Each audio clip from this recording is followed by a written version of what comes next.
नमस्ते टसितेलेक फ्याफुला म जोर्डेन गुरुङ तपाईँहरू सबैजनालाई यो भिडियोमा स्वागत गर्दछु है त।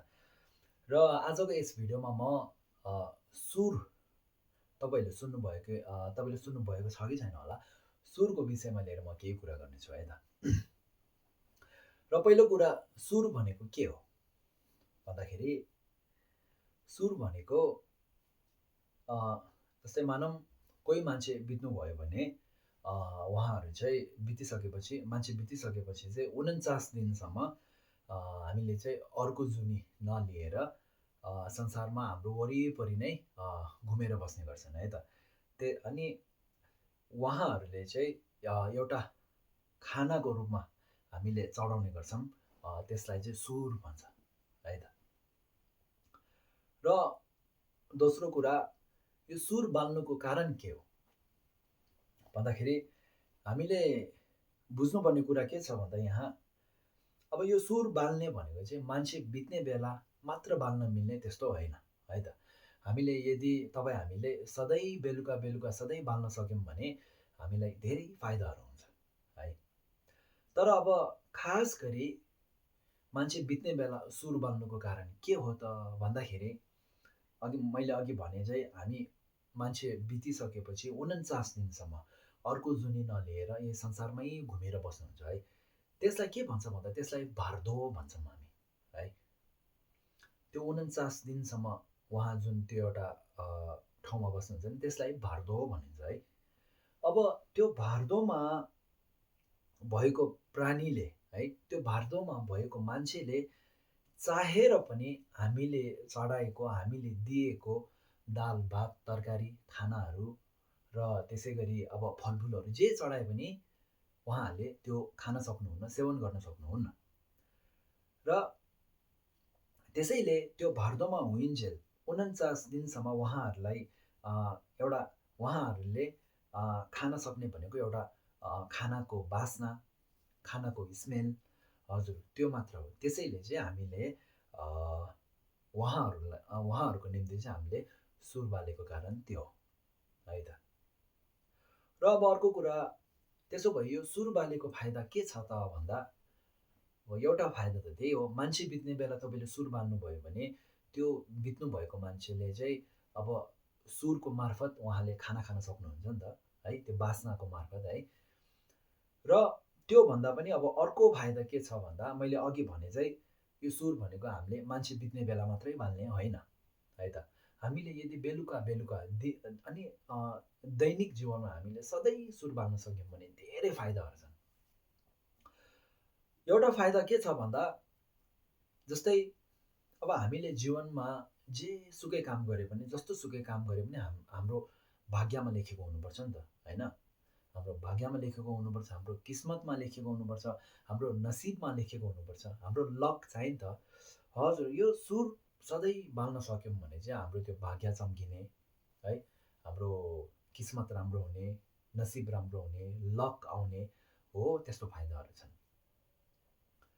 र अर्को खास गरी पुस्तकहरूमा के लेखिएको छ भन्दाखेरि हामीले सधैँ सुर बाल्यौँ भने हाम्रो ऋण लागेको हुन्छ नि हामीलाई, हाम्रो ऋणहरू चाहिँ चुक्ता हुन्छ भनेको छ। अब यति बेला हामीले बुझ्नु पऱ्यो कि यो ऋण भनेको चाहिँ हाम्रो त्यो कसैलाई पैसाको उधार लागेको, पैसाको ऋण लागेको त्यो मात्र बुझिँदैन है त।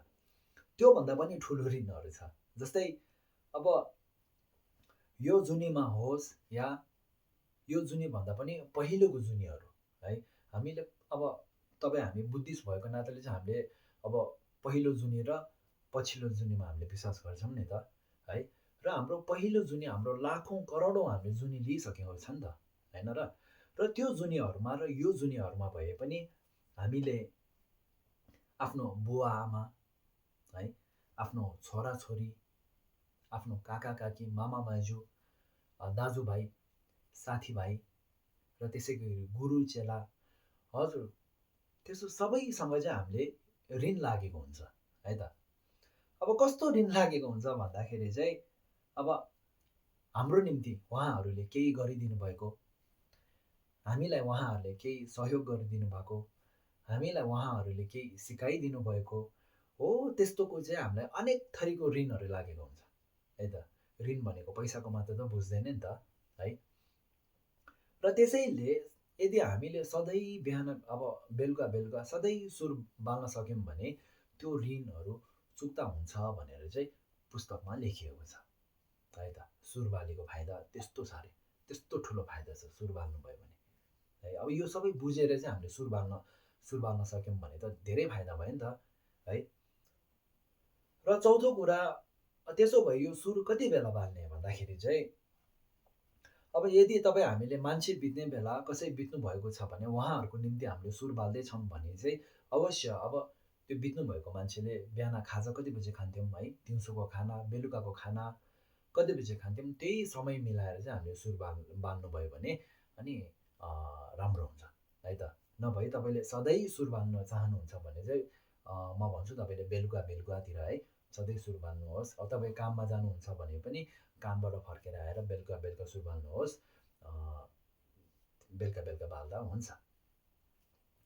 अब हामीले यो सुर भनेको चाहिँ हामीले अब आफ्नो घरमै बनाउन सक्छौँ नि त है। अब कसरी बनाउने भन्दाखेरि चाहिँ मैले हाम्रो लामा गुरुहरूलाई सोधेअनुसार उहाँले के भन्नुभयो भन्दा पहिलो तपाईँले चाम्पा ल्याउनुहोस् है, चाम्पामा घिउ हाल्नुहोस्, अनि त्यसै गरी मह, हनी हाल्नुहोस्, र अचेल अब त्यो हर्लिक्स भन्नेहरू पाउँछ नि, हर्लिक्स, बर्नभिटा भन्नेहरू हो, त्यस्तोहरू हाल्न सक्नुभयो भने हुन्छ है।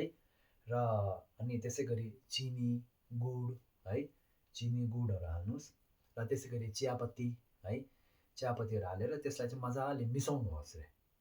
यसमा हामीले साङहरू चाहिँ हाल्नु भएन है, साङ हाल्यो भने चाहिँ साङ हुन्छ नि त, त्यो त सुर हुँदैन, त्यसैले साङहरू चाहिँ नहाल्नु भन्नु हुँदैछ। र यसलाई मजाले मिसायो भने चाहिँ अनि यसको चाहिँ बन्छ सुर बनिन्छ त्यो चाहिँ है त। हजुर, यो थियो अब सुरको विषयमा लिएर 5वटा कुराहरू मैले तपाईँलाई भनेको छु है। अब अझै अर्को कुराहरू सुर सम्बन्धित अरू कुराहरू बुझ्नु मन छ भने तल कमेन्टमा लेखिदिनु होला है। र त्यसै गरी अब पछिल्लो भिडियोमा केही विषयको बारेमा बुझ्नु मन छ भने कमेन्टमा लेखिदिनु होला। मैले बुझेअनुसार, मैले जानेअनुसार चाहिँ म तपाईँहरूलाई भन्ने प्रयास गर्नेछु। अनि भिडियोको अन्तिमसम्म हेरिदिनु भएकोमा धन्यवाद।